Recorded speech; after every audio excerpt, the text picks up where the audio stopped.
it is. So it This is. meeting is being recorded.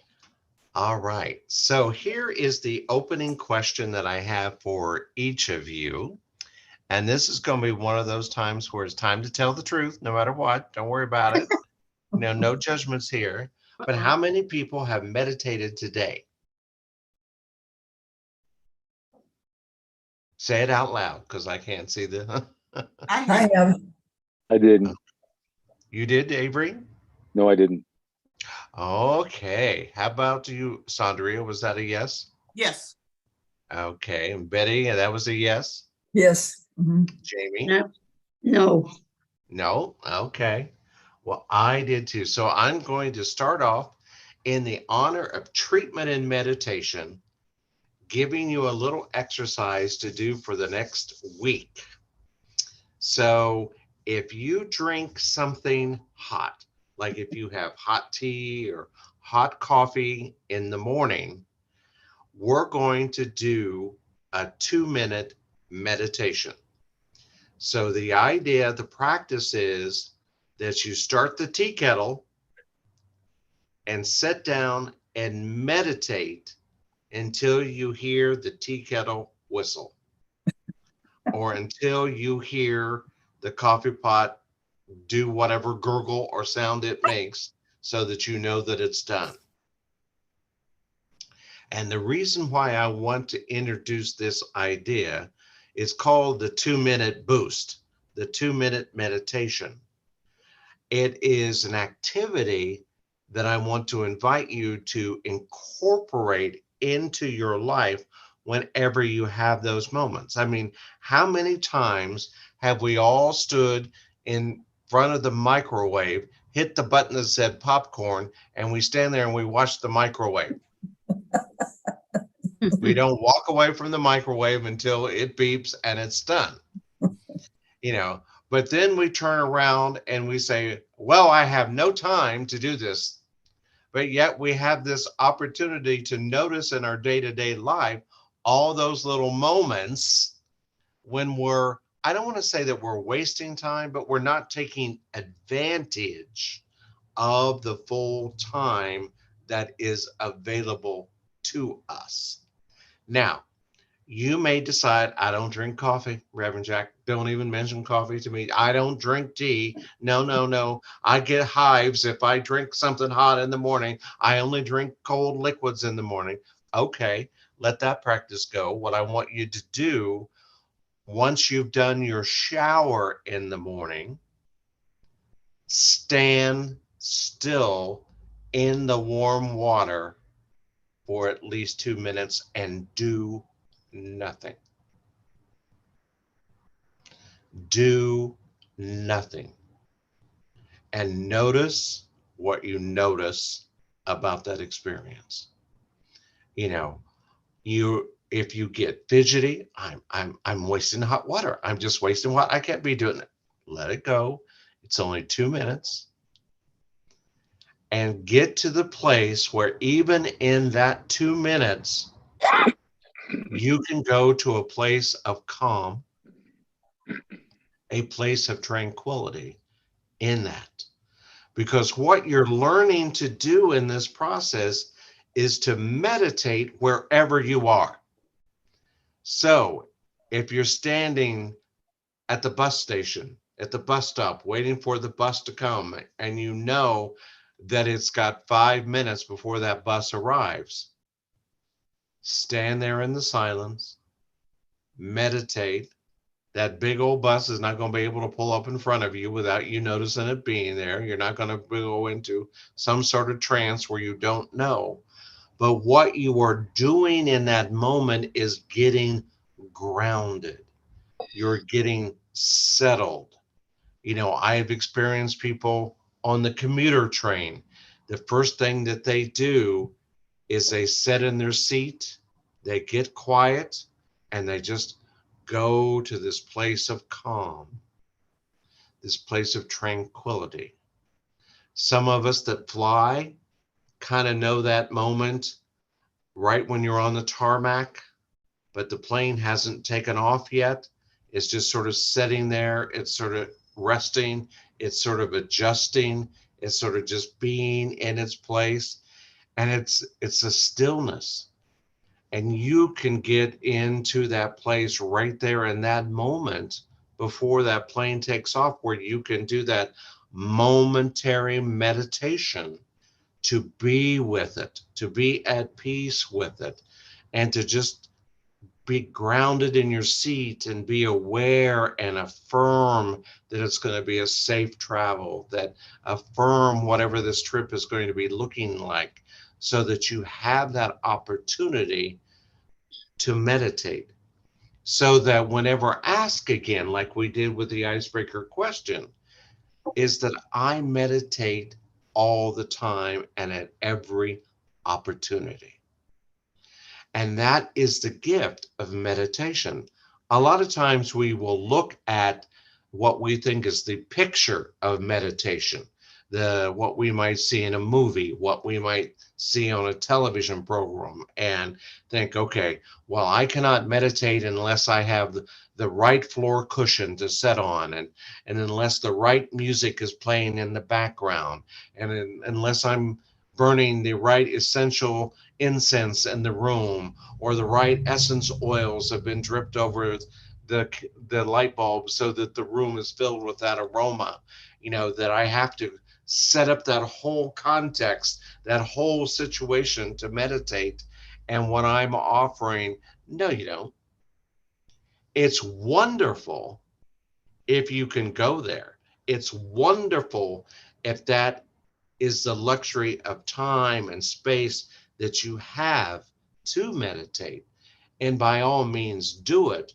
But what I want to offer in this class of treatment and meditation is introducing you to all the different times during the day when you can meditate, and that you can create your own practice of it. And here's the other thing that I really want to talk about in this idea of meditating as we're offering it today. You cannot do it wrong. And even if you do it wrong, it's perfectly okay. You cannot do it wrong. What you are learning is a spiritual practice. And so, therefore, it's going to take practice. It's going to take a way or a moment or a process for you to identify what works for you. What is your unique spin on meditation? Where do you want to sit? Where is the most sacred corner in your home that you feel good doing it? Some of the people that I have talked to have a designated chair that they sit in for meditation. They don't sit in that chair any other time during the day. That's their meditation chair. Other people will talk about how they may go to that place at the same time every morning to meditate to start their day. And sometimes the mind chatter just is going crazy. And their way out of it is to simply use the mantra, I hear you. I hear you. I hear you. I hear you. And by doing that, it starts to quiet the mind. But if you have a day where, for whatever reason, that 2 minutes that you have taken to meditate while the tea kettle is on the stove, or that 2 minutes to meditate while you're in the shower in the morning or the evening, and the mind chatter does not stop, do the mantra, I hear you, and then the next day go back and do it again. And then the next day go back and do it again. And the next day go back and do it again. What you will become aware of is that 100% of the time the mind chatter went crazy today. Tomorrow, 90% of the time the mind chatter went crazy, but I had 10% of the time where I felt that oneness, where I felt that connection, where I felt centered. And the next day, it'll be 70-30. And the next day, it'll be 60-40. And then you think you're going to be on a run, and then dango, the next day it's 100% again, nothing but mind chatter. That's okay. Go back to the next day, and it may be 70-30 again, and maybe 60-40 again, and then the next day it may be 50-50. Another day, 100% mind chatter. That's perfectly okay. Go back and start the process again so that you have the opportunity to show your mind, I'm showing up no matter what. I'm going to do this practice no matter what. And I'm going to do it in a way that works for me. I'm going to do it at every opportunity that I have in order to really complement my unique spiritual journey of how I am putting it together for myself. Meditation is essential to our spiritual practice. And here's the good news. We get to determine what meditation is for us. And the more we get into it, the more we can expand the boundaries, the more that we can listen to different music, the more that we can listen to different teachers and philosophers about their experience of meditation, the more that we can do it on an elongated basis to where in some period of time, you'll be one of those folks going away for the retreat. 3 days of silence and nothing but meditation from the top of the morning till the end at night. But don't think you have to go there tomorrow. Don't think that you have to do it like anybody else in your universe that talks about meditation is saying how they do it. The process is to find your own way for doing it. So is everybody up for practicing their 2-minute meditation as a part of the homework between now and next Wednesday or next Thursday? Yes. Yeah, okay. So we're going to hear all those yeses and all those affirmations for doing that. Yes.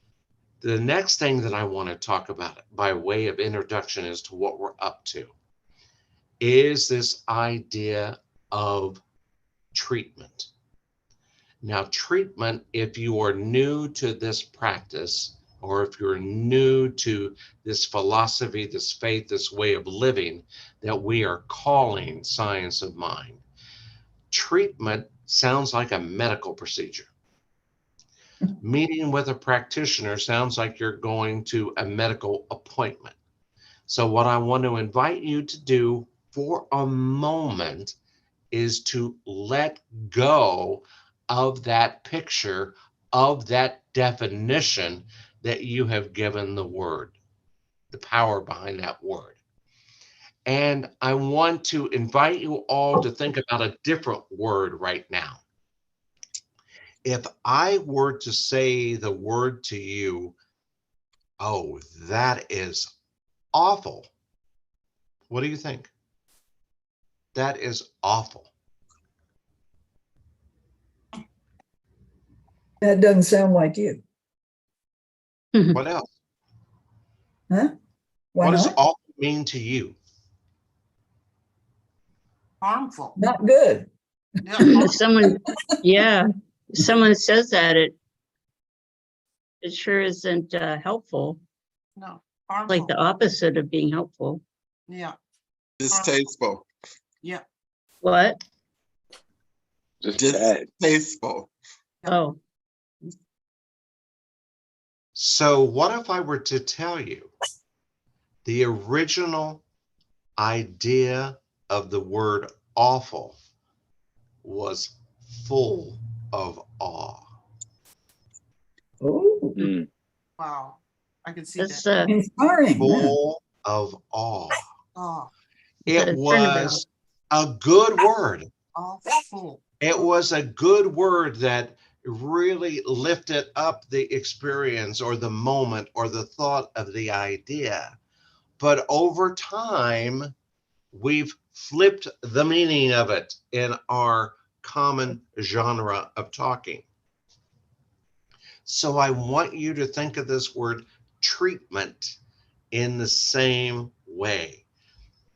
Think of treatment as tending to, like you are treating your garden, you're treating your favorite plant, you are treating that favorite recipe of that favorite dish of yours when you're cooking on the stove, that each spice that you are adding to the broth, you're treating the broth with another idea, another full bouquet of fragrance. You're treating the broth with another savory taste. You're treating the broth with something that is going to enhance something that is already in the broth. And so that the outcome of the treatment is something delightful or something full of awe. You know, that if we think of treatment as seeing the end result in its awesomeness, seeing the end result in its fullness, seeing the end result in all of its potential of being good, then the word treatment does not take on a connotation like we have to go put a Band-Aid on something.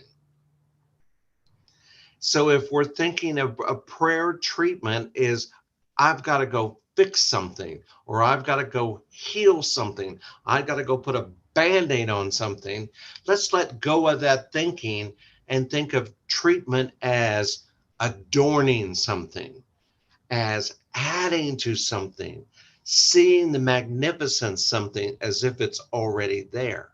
So that when we pray for something and we treat for something, we're going for the good, we're going for the gold, we're going for the optimum, we're going for the best that is possible in the thing itself.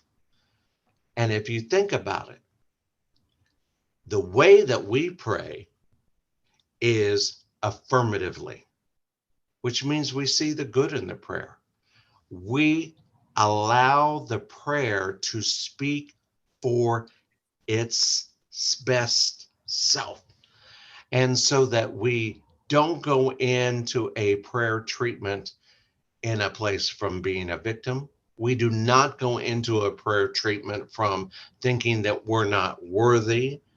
We do not go into it with any idea of a less than, and knowing that if we do go into it with a less than, then that is the result that is going to manifest from that treatment, is something less than what we wanted.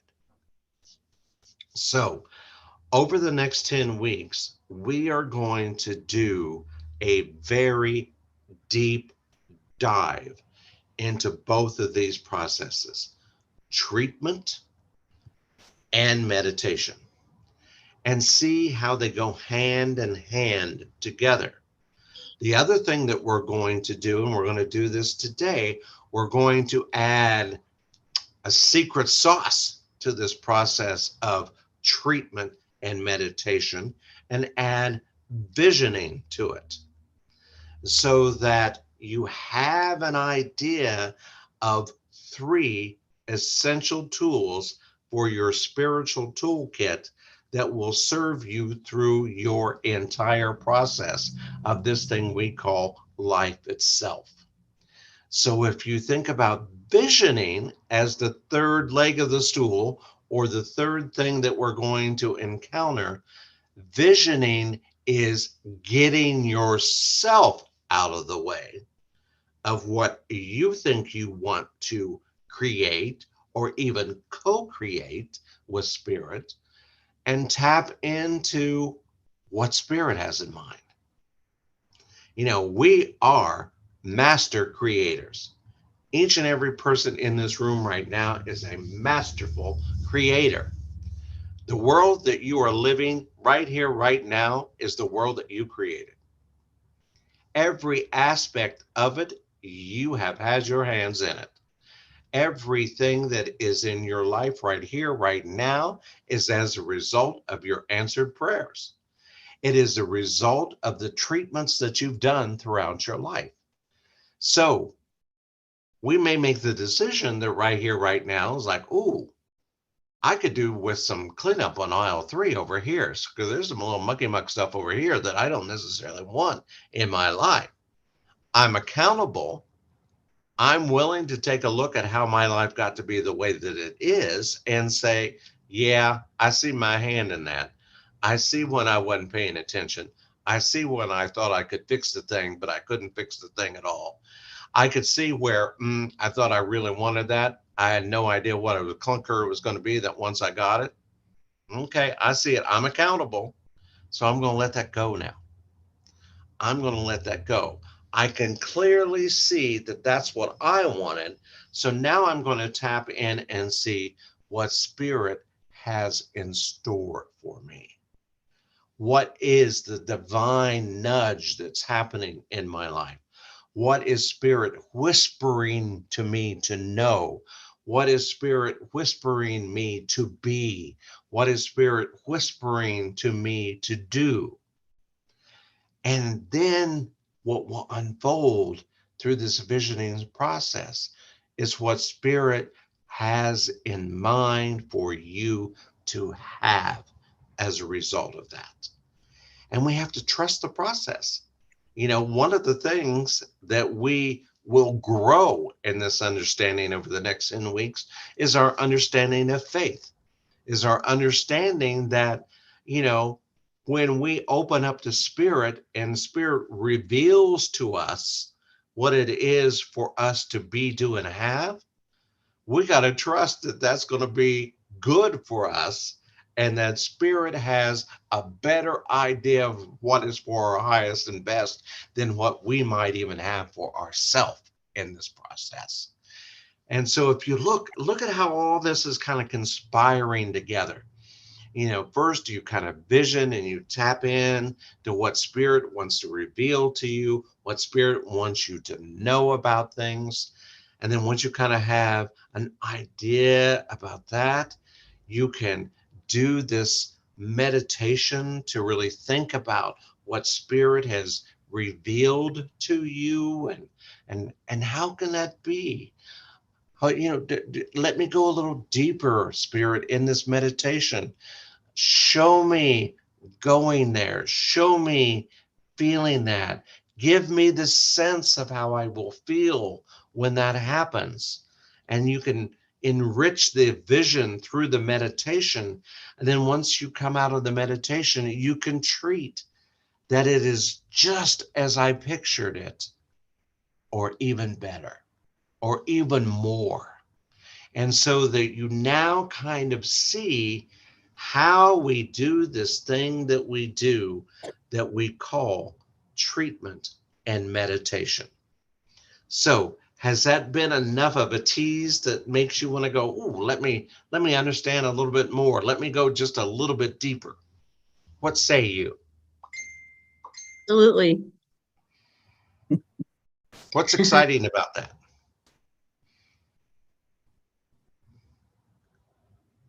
I meditate in the evening mostly. So I hadn't today yet, but I like the idea about well, I can see how it all works together for one thing. Mm-hmm. And and taking those little moments is, I really like that idea. And I was thinking earlier today that I like your expression, Reverend Jack, about what does God have in store for me today, or something like that. It's Spirit. I forget exactly what it is you say now. Mm-hmm. But yeah, I really like that. Oftentimes we'll say, show me what is mine to do today. Yes, that's it. Mm-hmm. Show me what is mine to do today. And one of the things that, as you were talking, Jamie, that came to my mind is I remember being a passenger and getting in the car with someone who is a practitioner. And before they put the key in the ignition, but today, before we hit the fob to start the engine, so to speak, They sat there for just a moment, put their hands in their lap with their palms up, took in a nice deep breath, and exhaled and meditated for just about 30 seconds. But for that 30 seconds, absolutely did not move. Just sat there, connected, was at peace, fully grounded, and then hit the starter. And it was a very calm and tranquil drive. And if we think about it, these little practices, these little momentary things that we do, we have an opportunity when we walk up to an elevator and hit the button as we're standing there to breathe and just meditate in that moment. And here's what I want you to know. If you get bumped by someone, if you get nudged by someone, that spirit saying, say hello to them. That spirit saying, let them know that they've been seen. And so you can come out of it not irritated that you've been nudged out of your meditation, but you've been invited to see the person and say how good it is to see you this morning. Now, they may not believe you, but that's okay. Your job as a practitioner is to deliver the message. Your job as the practitioner is not to make sure they get it or they understand it. Your job is to deliver the message and move on. So if you're nudged out of that elevator door meditation, that's quite all right. Just say, good morning, good to see you. Then step forward and get into the elevator and hit the button and go where you're going. And what you'll find is your level of being anxious throughout the day dissipates. It becomes less and less and less. And if you ever have been, on a crowded subway or in a whole hustle bustle of people, and you look around and you see that person that seems totally calm in all the chaos, that's a practitioner who has mastered meditation and affirming prayer, that they are safe and content and calm wherever they are in each and every moment. They're already there. So I invite you this week, practice your momentary meditation and see what that's like. Now, as you think about your past, because I know that you've all meditated, what for you on your own personal planet is the gift of that meditation? Is there one that you remember above all others? Or is there a process? Avery, I remember when you talked about going away for the retreat and all the wonderful meditation you did at the retreat rather, and what a different place you were in when it was all said and done, and how connected you were to everybody that was there.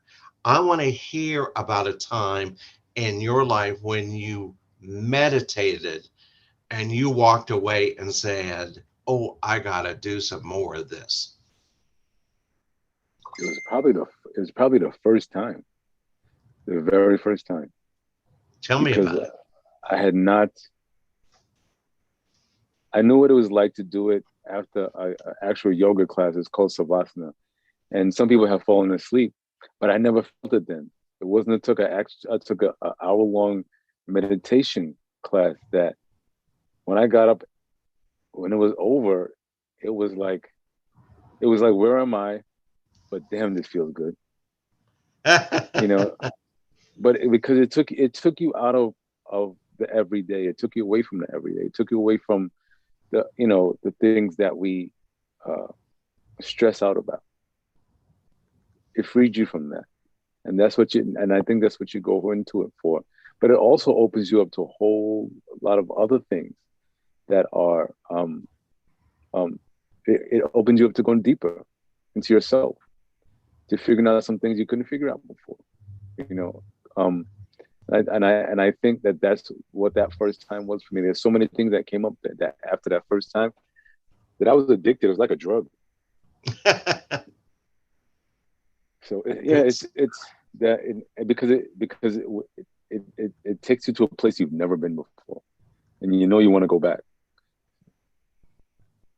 And it's free. It's free. You gotta pay nothing. Yeah, pay Anything. nothing.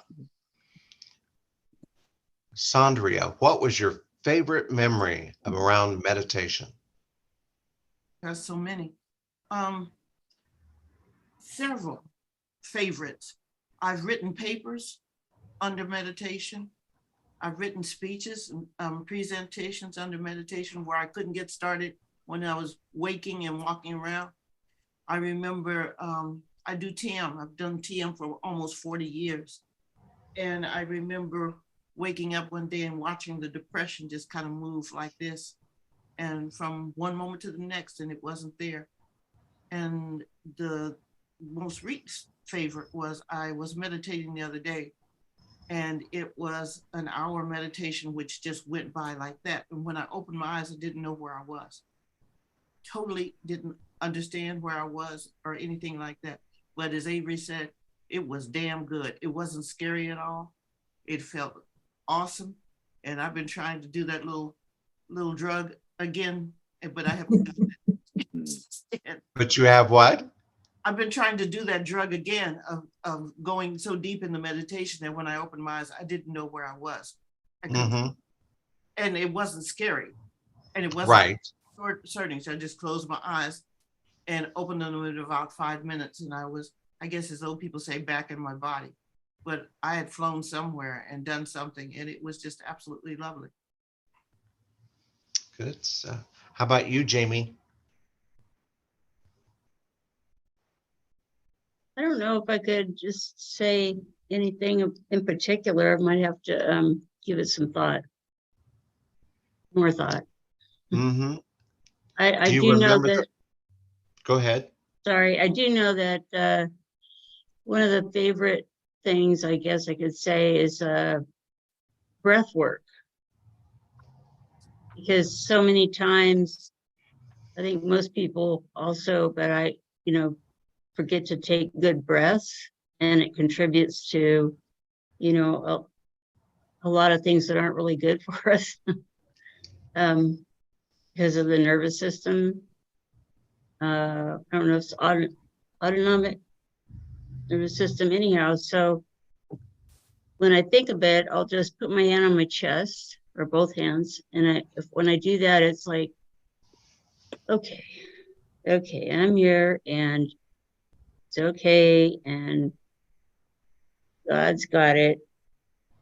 Taking breaths, it gets me back on track as to who I really am. Good Just stuff. quiet. It's quiet. It's the quiet. Like say, instead of mind chatter. A particular way, one way, if I will go, take a breath in, and then I'll go in, and then I go and out, and then I start out. So it's like cycle, circular, and then out. Yeah. So it helps me focus. Very good. Good practice. How about you, Maurice? What was your favorite memory of meditation or a takeaway about meditation in your life? Well, I get up in the morning and the first thing I ask Spirit is, how can I serve you?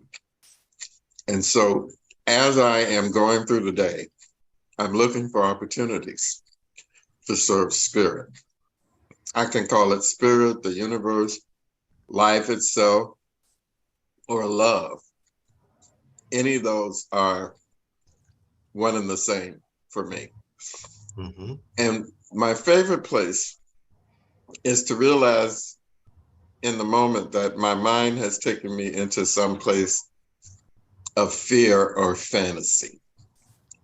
And I can use my affirmations, my meditation, and prayer to recognize the presence of spirit, the vastness of spirit. Whatever the circumstances are that I may be experiencing are nothing in comparison to what spirit can do. You know, my favorite mantra is the power of God is greater than anything I may be experiencing in the moment. Wonderful. I love that. Betty, how about you? Your favorite meditation? Well, Was it the first time you thought of me? that was one. Oh, okay. See, I've been living longer than you. So, but the first one was that I remember vividly was when I was about 3, and it was in Sunday school, and we were singing Jesus Loves Me. And the presence of love just engulfed me and grew to the whole room. And it was just a wonderful place to be. Everybody was loving and playful and having a glorious experience. And that kind of experience is a real motivation to go back and do some more of it. But in recent years, I used to attend a meditation group on Tuesday nights. And we always did the invocation, the great invocation written by Alice Bailey. And if I do that now, it's just a heart-rendering message. And in Is the it a group, long message? well, I think I have it here. Just a minute. The great invocation: from the point of light within the mind of God, let light stream forth into the minds of men. Let light descend on earth. From the point of love within the heart of God, let love stream forth into the hearts of men. May Christ return to earth. From the center where the will of God is known, let purpose guide the little wills of men, the purpose which the masters know and serve. From the center which we call the race of men, let the plan of love and light work out, and may it seal the door where evil dwells. Let light and love and power restore the plan on earth. I love That's it. wonderful. Absolutely. And what Betty has described is again one of those things that I think that is so important for each of us to find our own thing. You know, one of the things that we're using this year at Elder Pride is what we're calling the deservability prayer. And you hear it each week on our podcast. At the end of the podcast, you know, I know one of our attendees or one of our listeners to the podcast, that's what they read every morning before they go in to their meditation. So it is just, I love the word that Betty said though, because it's an invitation. It's an invitation to go in. It's an invitation to be a part of that experience and to take a little deeper dive into what Avery said is that internal look, that internal understanding. Because all of what we want to do in meditation is to be open to whatever is revealed, because it is about the revelation of what it is what is being revealed to me right now.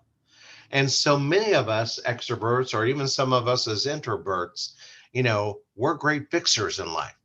We can run in, I always tease, I can run in with some duct tape, a couple of clamp lights and a rope, and I can put on a show, and oftentimes when we have been that resourceful in our human self, it can be a real opportunity for us to surrender into the moment and allow spirit or that love or God or whatever we call that is communicating to us to say, no, just be a witness. Just be a witness. You don't have to do a thing. Just be a witness. What you need to do later will be revealed later. Don't worry about that right here, right now. So I'm excited. I'm excited that over these next 9 weeks that we are going to take a deeper dive into this whole idea of treatment and meditation and a little bit of visioning too. So what I'm going to do, if you're willing right now in this moment, we're going to do a bit of visioning, just kind of a tease to the visioning to understand what it is. And so I'm going to ask that you maybe have something to write with, a pen and piece of paper kind of over to the side for when we're done, but take just a moment or so to get that handy or ready. But if you don't have it, don't worry about it. You'll remember what it is that you need to remember. And I'm going to ask that you take that deep breath and let it out. Take that deep breath in and let it out.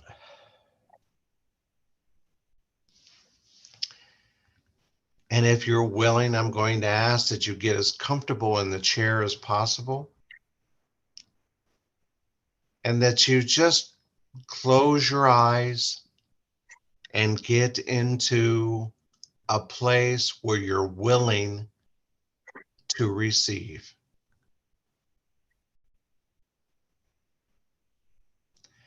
And as we go into this place, we absolutely feel our feet on the ground, grounded in the earth, grounded in the floor of our dwelling.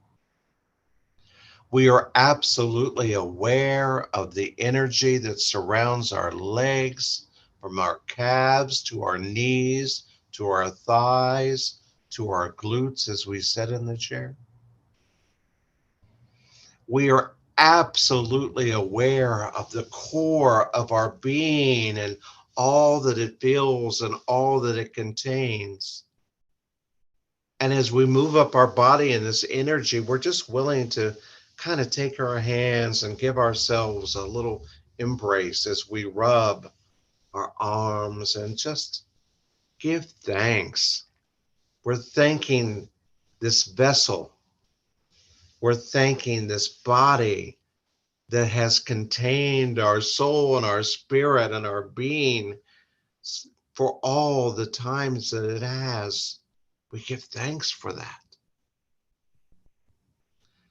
And we give thanks for our neck and how it supports our head. And we just pay attention to how it feels and relax it. And then we move up to the top of our head. And what I'm going to invite you to imagine from the top of your head, that it is open. It is absolutely open to the universe. It is a vessel's top where the universe, where life, where love, where God, where spirit, where everything can just pour into you all that is to be revealed to you. Be willing to be open at the top. Be willing to hear what you've not heard before. Be willing to see what you've not seen before. Be willing to know what you may never have known before. Because the truth of God is, you always knew it. You could always hear it. You could always see it. You merely had to be ready to see it, to hear it, and to know it. And so I know that because we are one with one loving and gracious God, we are open to hearing, we are open to seeing, we are open to knowing whatever it is that Spirit wants to reveal to us right here, right now.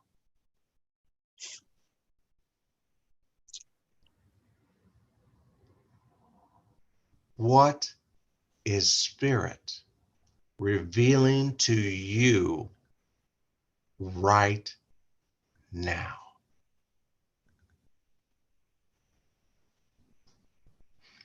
Perhaps it's a word. Perhaps it's an image. Perhaps it's a thought. What is Spirit revealing to you right here, right now?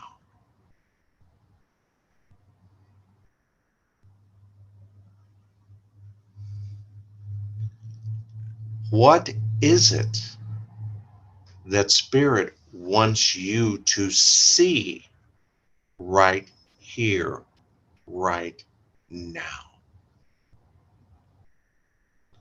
What is it that Spirit wants you to see right here, right now?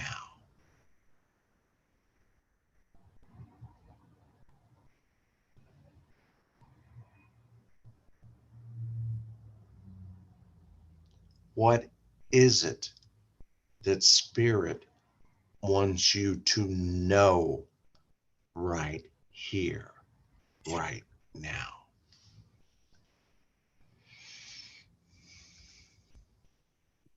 Just take it in.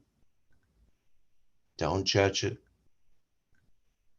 If the mind chatter says that makes no sense, it's okay. It's not supposed to make sense.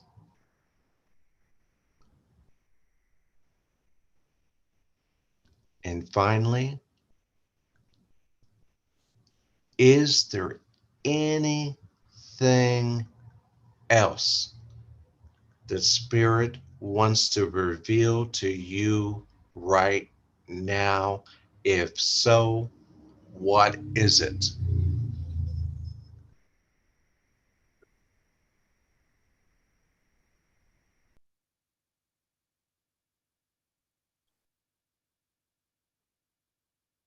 So we give thanks.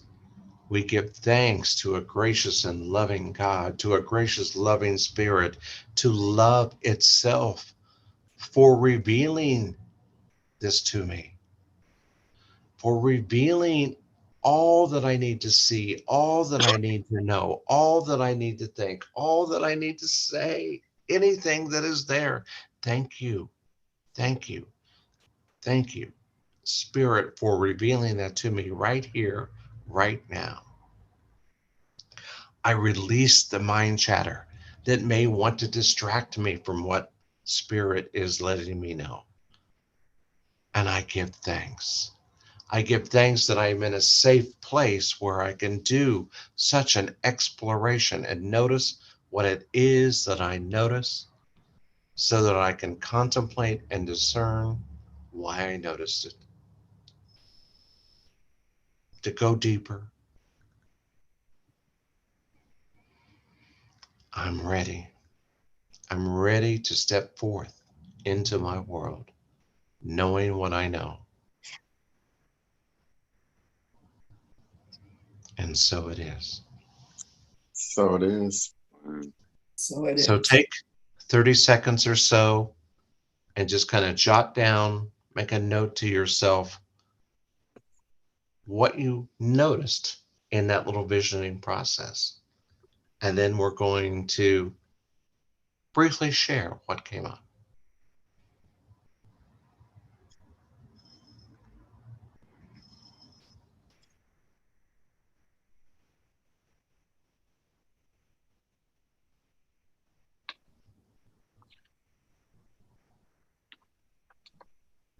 Maurice, what did you notice?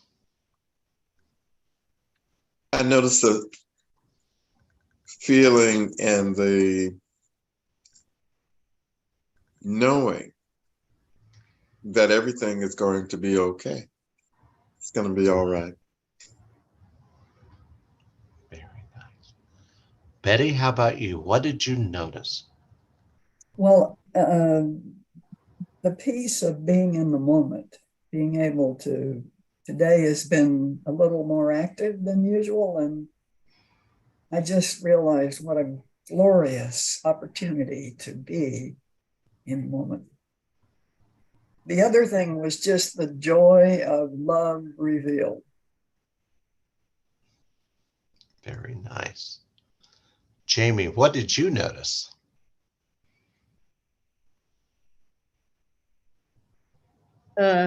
Well,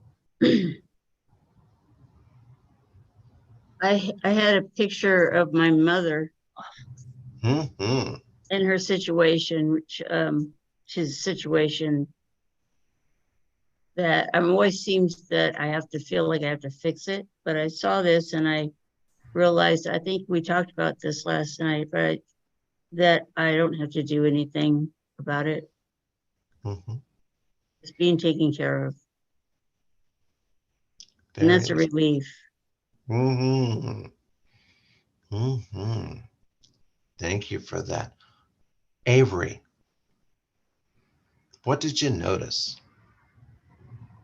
The calmness of being right here, right now. The ease and the a lot of times, you know, it's hard to meditate because there's so much chatter going on. But right now, right here in this moment, there was none of that. It just felt good to have my feet on the floor, my back on the chair. It was comfort, a familiar comfort, a very familiar comfort. Very good. Sandria. I don't know why I have to be the outlier, but it was not necessarily calm. And I noticed that I was afraid to see what it really was that was coming up for me. So I filled it with all kinds of things. I thought about cotton balls and short ribs with sauce, Lillian barking in the other room, and wanting to go out there and smack her around, and greeting cards with envelopes. I just was all over the place. And I really was afraid of what Spirit would ask me to do. Well, I applaud you for telling the truth. Yeah. Because that is essential. Because what Spirit wanted to reveal to you is that you have fear about what Spirit has in mind for you. That was the great reveal. Spirit's saying to you, we see you.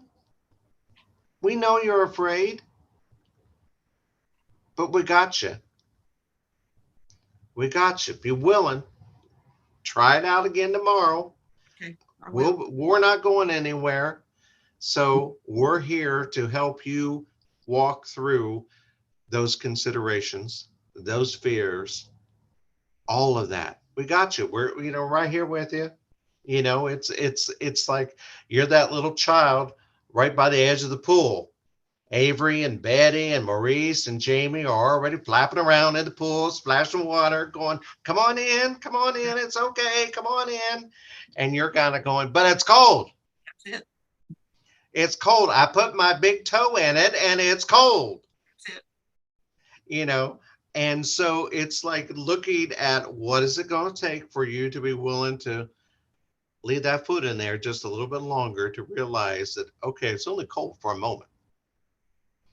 It's only cold for a moment. Okay, let me put the rest of my foot in. Ooh, it's cold, but it's getting a little warmer. So you may even be just willing to sit on the side of the pool tomorrow. Okay. But that's okay. You're going to get there when you get there.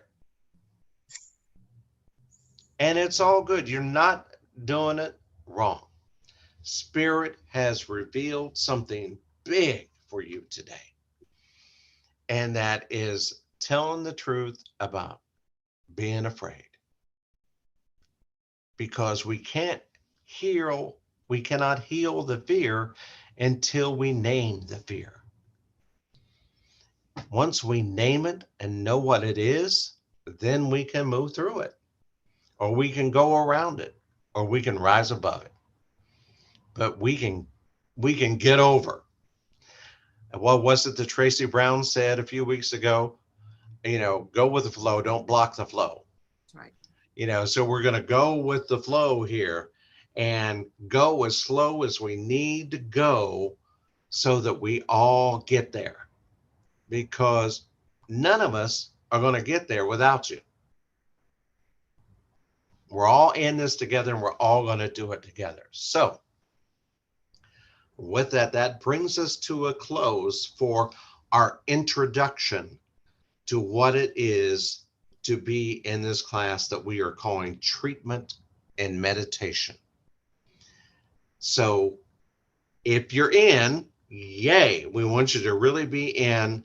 I will send you, if I've not already sent you, the study guide for students, and I invite you to use it like we're using it as a journal. Take a look at what it's offering you for week 1. There'll be some sentence stems to complete. There'll be some reading to do, in it. Take your time with it. Make that part of that meditative thing that you do this week. Maybe you do the 2-minute meditation before you sit down with the student workbook to go into the thing. That's okay. What I want you to remember, this visioning that we did was 5 minutes. We got to, for many of us, to that place of calm, that place of quieting the chaos in less than 5 minutes. That's some powerful stuff right there that you can do for yourself. So do that. Do that. And I hope to see each and every one of you right back here next week.